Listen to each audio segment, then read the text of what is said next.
banget tadi early disampaikan masuk ke late gamenya. So ya, gak ada Benedetta, gak ada Brody juga. Yang Brody ini kemarin sempat untuk keluar ya. Yap, kemarin dipakai oleh Dipakai Albert juga ya. Betul, betul. Masih ada Brody. Dipakai sama Ash juga di game terakhir. Yap. Di Dilepas. gol juga Oh ini iya. pedas Brody banget sama juga. Natalia Betul, keluar. betul. Natalia sih. Natalia yang lepas. Tapi kalian bakal apakah coba diadu lagi dari Natalia? Ini Lancelotnya lepas loh. Lancelot. Intinya Lancelotnya bakal bukan prioritas sih menurut. Karena masih bisa Betul. dimainin gitu. Karena kan purple buff-nya sekarang udah ada delay time, Yap. 15 detik. Itu masih bisa dimainin. Nah, tinggal pilot. Yang bahaya sebenarnya Pak Pulung ya dan Obumawa itu support dan juga tank-nya. Ya.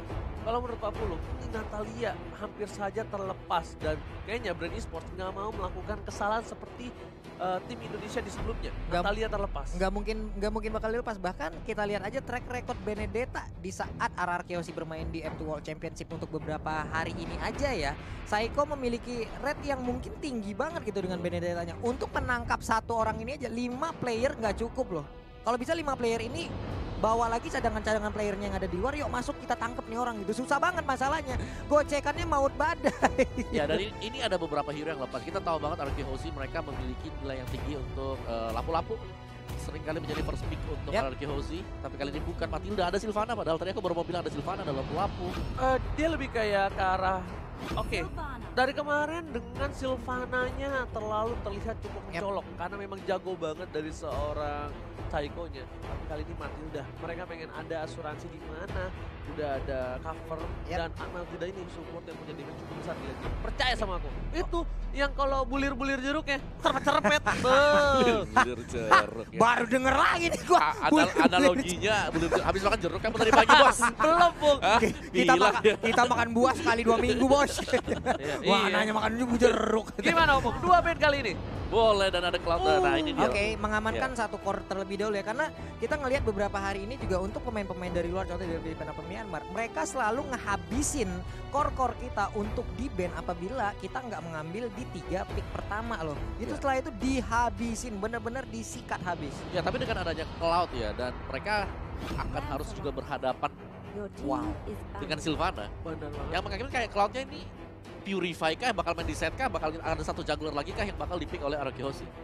Oke. Dan kita melihat memang dilepasin. Kali ini ada Kartizi kembali dengan Lancelot dia. Sesuai permintaan dari Opung ya? Iya. Ini pasti dilepas buat Lancelotnya. Tinggal bagaimana nanti di shutdown oleh RRQ Hoshi yang ini akan menjadi pertanyaan menarik untuk kita semua tentunya ya. Apakah jawaban yang disediakan oleh RRQ Hoshi? Mau pengen lihat jawaban itu apa gitu. Kalau menurut aku pribadi ya, untuk dari seorang Kartizi ini dia bakal di counter habis-habisan. Betul. Mungkin benar.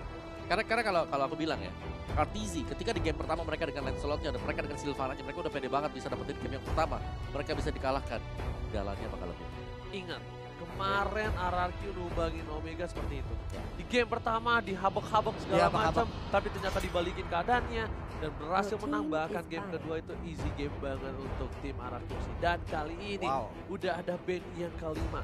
Band yang kelima untuk RRQ ini sebenarnya cukup krusial kalau dia coba untuk ngamanin 1-2 tanknya. Sebenarnya tanknya itu yang bikin tricky adalah mau pakai apa? Saiko punya hero pool banyak banget. Apa yang harus gua amanin? Tapi kemungkinan besar di sini yang terbuka sangat bebas, Jauhead. Jauhead masih terbuka bebas sejauh ini. Chow juga kemungkinan masih bisa digunakan juga oleh Saiko. Sementara ini adalah satu band terakhir untuk masing-masing tim. Apalagi hero yang akan mereka hilangkan, sementara itu masih berpikir dari Brand Esports ini mereka masih berdiskusi. Ada Benedetta, Brody, Natalia, dan juga ada Harit Seberta. Satu hero terakhir akan jatuh kepada Opung, hati-hati. Apa itu? Saiko itu pemain Chow. Betul. Tapi kan Chow-nya bisa diambil. Chow-nya bahkan di ban sekarang. Baru Bener mau nggak? bilang. Aku udah gue bilang. Bisa dimakan sama Brand Esports juga. Dihabisin, Pak. Saiko, aku pertama kali ngefans sama Saiko dulu pas dia masih di tim sebelumnya. Bahkan belum di Onyx, di Envy. Waktu skin KOF-nya keluar. Belum, jauh banget di Envy. Dulu dia itu dengan Flicker Chow. Dulu inget gak? Trending Flicker Chow aja itu udah bagus banget kan? Nah, aku tuh fans banget sama dia waktu itu. Pas aku belum tahu, Saiko siapa. Waktu itu masih main satu tim dengan Udil. Masih sama Udil, masih sama James. Sama coachnya. Oh iya ya, aku baru inget. James itu mantan timnya Saiko. Coachnya RRQ Hoshi sekarang dan Jauhead sudah dibuang. Berarti tandanya Opung dengan adanya Jauhead yang sudah diamankan, hero-hero yang cukup menjadi tank agresif pick over Akai, Tigreal. Akai kalau aku bilang. Akai better. Aku Tigreal. Aku jarang sekali ngeliat Saiko pakai Tigreal. Kalau Akai yes, kemarin kan sempat kita lihat. Apa belum? Kalau Akai bersama dengan berarti memang tugas Finnya akan dengan Matildanya kembali ya. Mudah-mudahan lah misalnya nanti pun dalam keadaan terjepit lah Om ya. Mana tahu mereka harus berantem di area Lord. Mudah-mudahan ya hari ini kita doakan Fin bisa mencuri Lord tersebut, karena dari kemarin aksi-aksi pencurian dari Fin ini Penculikan memang ya. Penculikan Lord. nggak ngerti lagi Om. entah jurus apa yang dia pakai. Aku lagi cari nama buat Fin. Oh, Akai oke. Oke, Akai bersama dengan Khalid. Yap. Oke, di sini berarti kemungkinan besar kita udah lihat line up dari tim RRQ Hoshi, Tenge Saiko, Fin dengan Matilda, R7 dengan Lapu-Lapu, Whiskin dengan adanya Khalid. Tapi di sisi lain Lunox ini salah satu counter natural untuk seorang DJ Khalid ataupun Lapu-Lapu, Opung Wawa. Yes. Draft pick kali ini dengan 10 hero yang sudah keluar, apa yang harus diwaspadai oleh tim RRQ Hoshi? Mungkin lebih ke arah kayak mereka kalau nge-drag sampai late game memang masih punya Cloud ya. Yap. Tapi untuk di bagian paling kanan saya atau di posisi dari brand, mereka punya Alice dan juga mereka punya Lancelot. Lancelot bakal gendong di early banget, di early sampai mid game-nya. Untuk late game-nya bakal masuk ke Alice dan juga Lunox. Dan kalau menurutku aku tetap sih, meskipun dengan hal seperti ini, Pilot akan sangat menentukan sekali. Yap. Kita satu suara ya? Satu suara. Aku bakal hitung ya. Ya. Dalam 3, 2, 1. RRQ Hoshi. Itu dia sudah fix kita. Udah dipatenkan tidak berubah-berubah pokoknya ya. Tidak ada yang berubah-berubah. Sudah di Dan sementara kita bakal masuk Pak Pulung. Yup. Kita bakal masuk ke game. Tadi kita udah mulai draft pick, udah melihat semua draft pick yang ada. Hero yang ada, kita juga udah berdoa bersama-sama. Yap. Dan kali ini tinggal RRQ Hoshi melakukan yang terbaik. Amin. Ingat, apapun hasilnya, apapun keadaannya, kita bakal tetap dukung RRQ Hoshi tanpa berlama-lama langsung masuk ke dalam game. Ini dia final lower bracket antara tim Indonesia RRQ Hoshi versus Filipina. Brand Esports dan dipandu oleh Ranger Mas, Pak Pulung, dan juga Oke. Nah loh, Piu langsung digeber di awal-awal pertandingan. Oke, kali ini seperti yang sudah kuduga, Sin, dengan playstyle-nya mereka, dia agak cukup galak, sedangkan dari seorang Whisky kali ini bakal lebih menahan aja, dan ofensifnya bakal dikasih ke arah R7 lebih banyak. Di sisi lain Pak Pulung ya, Matildanya bakal bener-bener ngejagain Lunox dimanapun dia berada. Oke, dan juga memberikan space terhadap terhadap Sin yang untuk bisa melakukan farmingan dengan baik dan benar juga. Sementara untuk sekarang kita lihat di bagian tengah, Sin masih melakukan farmingan, ada Matilda yang membuat perimeter di bagian depan tanpa bisa disentuh, tapi ternyata Piu juga udah mulai agresif untuk bisa maju sedikit ke bagian depan, dan tapi tetap tidak bisa mendapatkan space untuk mengganggu pemain dari RRQ melakukan farmingan. Itu dia bulir jeruknya. Bulir jeruknya. Tapi itu memang menjadi salah satu strong point untuk Matilda. Iya benar sekali, hampir aja tertangkap Oji di awal-awal. Tapi bukan hanya itu aja, Sin harus berhati-hati dan berhasil diamankan oleh seorang Sin. Kali ini memilih untuk ke arah mid lane, farming terlebih dahulu dari seorang Sin. Di arah top lane, dari Whisky yang juga masih one man situation. Tapi kali ini posisinya lebih ke arah RRQ Hoshi yang mungkin melakukan rotasi dengan cukup cepat dan agak sedikit mendominasi seperti itu. Oke, di bagian tengah bisa dibilang ya cukup mendominasi. Ada Sylvana dan Lancelot juga yang udah mulai nge-push balik ke arah Akainya, tapi pergerakan yang dilakukan RRQ lebih mengarah ke bagian atas, menjaga dan membuat satu baris pertahanan lagi agar nggak ada yang bisa nge-push ke arah Sin yang melakukan farmingan. Dan ternyata ada pertukaran nih Opung kali ini dari jungle-nya, dan Turtle Camp sudah hadir di Lane of Dawn. Kita lihat udah ada Turtle, siapa yang akan mendapatkan Turtle yang pertama. Para pemain dari tim Brand pun gak berani terlalu membuka lebih dalam lagi karena ada purple buff yang harus diamankan. Tapi Saiko di garis depan bakal coba untuk mengganggu pergerakan dari seorang Lasti, dan juga Piu memilih untuk ke arah Turtle dari para pemain tim RRQ Hoshi. Hanya terpancing, apakah bakal coba dipancing, bakal coba dipaksakan. Dan lihat dari sini ada first block didapatkan oleh seorang Sin di arah mid lane. Benar sekali, baik sekali tadi aksi Blazing Dawn yang dikeluarkan, tapi ternyata Sylvana pun harus peregang nyawa. Ada naga yang turun ke bawah malah ngantar nyawa begitu aja, tapi ternyata Matilda berhasil untuk mengcover walaupun harus mengorbankan dirinya. Oke. Dan setelah itu juga tadi penampilan kayak dari Sin, dia berani untuk masuk ke bagian tengah untuk melepaskan Blazing Duet untuk bisa mendapatkan poin kill.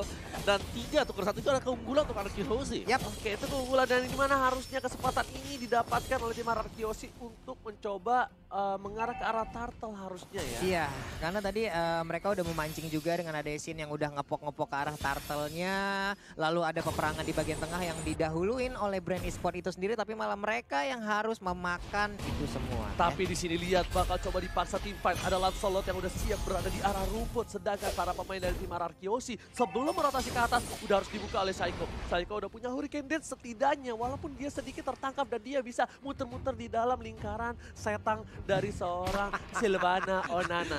Oke, dan ini dia setup dari brand esports. Mereka akan mencoba untuk mendapatkan turtle. Sudah ada 4 pemain di sana dan Saiko masih akan memandang dulu. Yap, Oke, informasi telah diberikan. Lihat sudah berada di garis depan. Bakal coba dipasang oleh seorang Saiko. Ada counter tapi ternyata Lancelotnya dapat vision bersama dengan Retribution berhasil mendapatkan 1 poin tambah ditukar dengan seorang Pew. Mau kemana? Agak boleh pulang. Mau jadi goyang. Berhasil 1 bahkan 2 yang sudah hilang. Keuntungan walaupun ditukar dengan turtle. Benar sekali, 2 orang harus meregang nyawa dengan adanya 1 turtle yang harus mereka ambil. Ini adalah hal yang cukup baik untuk RRQ Hoshi ya. Yes. Oke. Yes, dan dengan didapatkannya 1 turtle tadi, ini sangat menguntungkan juga ya. Jadi kayak momentum dipegang oleh RRQ Hoshi. Mereka bisa men-shutdown beberapa pemain tadi, tapi harus berbahaya. Oke, ini dia JJJ udah mulai. Tapi naganya mulai langsung maju ke bagian belakang. Nah lo, ketemu Sin yang ada di depan. Langsung ditembakin aja, Dexternya juga udah menembakin ke area yang berbeda. Tapi masih diserang ke bagian dalam. Apakah berhasil mendapatkan 1 poin tambah dari seorang Sin? Oh no, double kill untuk Ararkiosi. Sin harus tumbang, ternyata Sin gak berhasil mendapatkannya. Tapi 2 poin ditukar. Kartosi mencoba mendapatkan 1 buah purple bomb dan berhasil didapatkan. Ini udah lumayan bencana. Ini bakal coba ambil arah belakang. Bakal coba dihantam. Dan ternyata golok dari Whiskey menumbangkan, menggorok seorang Kartosi di arah sungai. Ya, dari brand mereka mencoba untuk melakukan ganking tadi di top lane. Kalau kita lihat mereka dive in juga dan bahkan itu dibayarkan dengan sangat mahal sekali oleh brand esports. Meskipun Benar sekali. Sin tumbang tapi ditukarkan dengan 3 orang. 3 orang om, ini dia kalau kemarin. Satu lagi, Apa? Kartosi-nya. Iya. Yang tumbang, dia ruginya banyak banget dan harusnya Fisiko di arah top lane. Bakal mencoba untuk mengusir mundur dan gak mau terlalu terburu-buru. Karena gak mungkin ada damage yang kuat untuk membangun seorang Yuzong di arah top lane dengan posisi seperti itu. Oke, ini tadi juga untuk Elisnya udah mulai untuk memberikan teluhnya ya. Dilemparkan bola magic itu ke bagian depan. Hampir saya tadi 1 player dari Araki terkena ilmu santet yang udah dilemparkan hanya saja. Belum mau untuk lebih komit lagi dari Elisnya. Dan ingat ya, jangan lupa buat kalian semua di-share, kasih tahu para pendukung dari Indonesia suruh bangun. RRQ Kingdom yang lain suruh bangun. Karena kita sudah mulai match-nya. Dan ini adalah babak yang menentukan. Dan lihat di arah belakang, langsung masuk. Phantom Execution sudah dihindari. Lihat berhasil mendapatkan purple bomb dari seorang Kartosi. Kartosi, kau gak berhasil mendapatkan purple bomb kali ini. Oh my god. Iya, ini adalah momen yang dibutuhkan juga. Menghambat purple buff, menghambat pergerakan dari Lancelot untuk bisa memberikan extra pressure di 1 menit ke depan dan bahkan turtle-nya belum di setup oleh RRQ Hoshi. Mereka cuma ngepok aja. Masih dicolek-colek aja om. Betul. Itu Dana, tapi sekarang kita lihat Hurricane Dance-nya, ada Raging Sandstorm. Sylvana, kau mau kemana nak, mentok kau ditinding langsung di situ. Tapi Flapsy di bagian atas, nah lo berantem aja tuh sama juragan pasir, kagak bakal kelar-kelar hidup lo Tapi berdua kali ya. ini isinya bakal objektif game bakal coba diamankan dengan Retribution Smash dua ke arah belakang. Fantasi lihat, cita-cita di dinding lihat. Pantaman bakal tumpunya nggak berhasil, bahkan tersunat di arah top lane. Iya, tapi sementara hal tersebut terjadi juga Ribo ya. Ribo yang dari tadi belum ikut dari fight, hanya fokus untuk mendapatkan taruh terbesar. Oke, tapi untuk sekarang kita lihat Hurricane Dance-nya, tapi mungkin masih cooldown karena tadi udah bisa digunakan di bagian atas view. Harus pulang, Ma aku dikejar panda Ma, nah pulang masuk turret nak ya. Nah, Memancing keributan dengan ada stiker dari RRQ Hoshi. Ingat, lihat langsung pin sang kapten langsung mencoba untuk mengcutting. Mau kemana Ribo? Bakal dirubah jadi Ribbon, tapi kali ini memilih untuk flicker ke arah belakang. Diketok palanya, di start R7. Lihat sih 1 kali hit, hantaman benda tumpul. Ada Sin di sana. Mau kemana nggak boleh pulang, maunya digoyang langsung dipulangkan ke arah awan. Innalillahi. Yes, dan juga akhirnya ada ini ya, ada purple buff yang akan bisa diamankan oleh Lancelotnya, tapi RRQ Hoshi mereka akan terfokus Yap. untuk mendapatkan bottom lane terlebih dahulu. Mana ini sesaat lagi udah harus tumbang dan wajib tumbang yang sudah dipastikan tumbang sih ini Om ya. Karena kita lihat aja setup yang mereka lakukan. Ada 3 orang di bagian bawah. Nah mau gua jagain mau masuk sini bonyok yang ada kagak bisa juga. Waduh, R7-nya ini bahaya. Lihat, ada 3 player di sana. Bakal mengarah ke arah belakang, tapi ada Finn yang membuka posisi langsung ada satu buah. Toros ke arah belakang, tadi di cover of King. Lihat basic duetnya, Cartesius tertumbangin. Sin langsung masuk dengan tiba-tiba Cita datang kepadaku dan langsung jatuh Cita. Tertumbangkan Cartesius untuk kedua kalinya. Ini permainan yang luar biasa dari RRQ memaksakan untuk mendapatkan satu buah mid turret dan berhasil. Mid turret didapatkan tanpa ada hambatan. Tanpa ada hambatan sama sekali. Mereka hanya bisa melihat dari kejauhan Om. Tanpa bisa menyentuh dan juga memberikan balasan. Dipukul mundur, nggak boleh maju sedikit pun. Ya, dan kerjasama yang bagus dari RRQ Hoshi adalah kalau kita lihat Sin masuk di momen ketika Phantom Execute sudah dipakai dan Punisher sudah dipakai. Udah gak ada escape mechanism dari Kalkizi. Yes, jadi Sinnya tuh nungguin, hitung dulu, oke. Dia nggak ada Tonros satu di tengah, di Phantom Execution nggak ada lagi. Dia nggak punya apa-apa lagi. It's time to me to shine. Iya, tapi itu juga nggak lepas dari kehebatan alien lainnya ya yang bisa memancing agar Lancelot-nya mau mengeluarkan Phantom Execution tersebut. Karena untuk dari Lancelot sendiri nggak mungkin dia akan mengeluarkan Phantom Execution kalau dalam keadaan yang tertentu gitu. Soalnya pancernya tadi itu pas dia ngejar lapu-lapu, dipakai pancernya. Iya. Itu satu. Tonros untuk Pit, Phantom Execution ke arah belakang. Pulang, balik ke belakang. Tapi kali ini Pak Pulung di arah mid. Lihat banget coba diusir mundur seorang Psycho. Tapi ternyata langsung ada di sana Imperial Justice. Sin masih sabar dan lihat ke arah belakang Sinnya. Mega kill. Langsung fokus ke arah belakang. Tapi double kill didapatkan. Meanwhile di sisi lain Sinnya masih berhasil. Triple kill. Looking for mania sepertinya nggak ada untuk kali ini. Sinnya tiba-tiba Cita datang kepadaku membuat Bloody Sport semuanya terlena. Habis kalian langsung sama pawang monyetnya. Lihat aja itu udah ada monyet di bawah si Dexternya. Ternyata untuk sekarang Sinnya masih mau maju lagi. Enggak ternyata Ji, santai dulu balik lagi. Seperti Ranger Emas Cloud mainnya. Gila, cari momen. Coba diulang lagi gimana? Kayak Ranger Emas. Coba nih, lihat si Cloud dengan si Dexter ini emang bener-bener kalau udah di tangan Sin ampun banget gitu loh ya. Ampun aja, enggak ampun banget gitu. Ampun banget pokoknya. Tapi ini Sin sedikit unik ya.